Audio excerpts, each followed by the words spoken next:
پھر ایک سوال آیا ہے کہ احتلام ہونے سے روزہ ٹوٹتا ہے یا نہیں؟ دیکھیے، احتلام ہونے سے روزہ نہیں ٹوٹتا۔ کوئی آدمی سوتا ہے اور سونے کی حالت میں اسے احتلام ہو جائے تو احتلام ہونے سے روزے پر کوئی اثر نہیں پڑتا۔ وہ آدمی اٹھے اور فوراً غسل کر لے، اور غسل کے جو فرائض ہیں، کلی کرنا،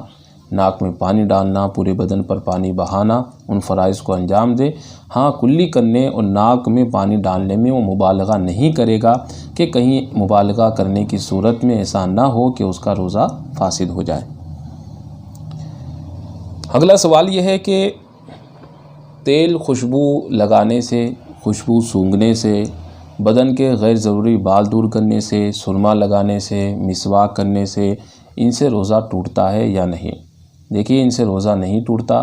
آپ سر میں تیل لگائیں، مرد ہیں تو داڑھی میں تیل لگائیں، یا بدن پر تیل کی مالش کریں، یا آپ خوشبو استعمال کریں، یا آپ خوشبو سونگھیں،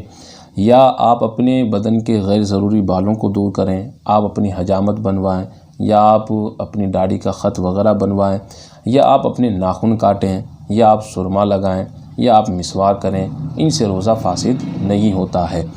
ہاں، مسواک کے اندر آپ کو اس بات کا خیال رکھنا ہے کہ مسواک کرتے وقت اگر اس کے ریشے ٹوٹتے ہوں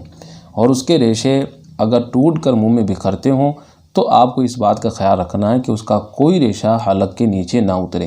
اگر مسواک کرتے وقت مسواک کے ریشے ٹوٹتے ہوں اور اس کے ریشے اگر ٹوٹ کر حلق میں چلے گئے تو آپ کا روزہ فاسد ہوگا، اور اگر اس کے ریشے نہیں ٹوٹتے ہیں یا حلق میں نہیں جاتے ہیں تو پھر روزے پر کوئی اثر نہیں پڑتا ہے۔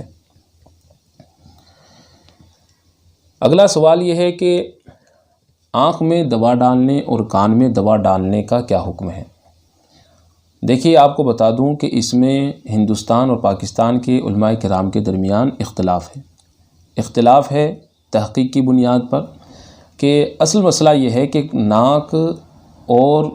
کان اور آنکھ کے جو راستے ہیں وہ راستے حلق اور دماغ تک پہنچتے ہیں یا نہیں پہنچتے۔ اگر یہ راستے دماغ تک اور حلق تک پہنچتے ہیں تو روزہ فاسد ہوگا، اگر نہیں پہنچتے ہیں تو روزہ فاسد نہیں ہوگا۔ علماء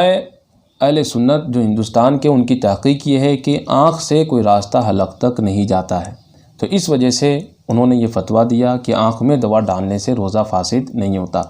اور کان کے ذریعے سے جو راستہ ہے وہ دماغ تک پہنچتا ہے، تو اس وجہ سے انہوں نے حکم دیا کہ کان میں دوا ڈالنے سے روزہ فاسد ہو جائے گا۔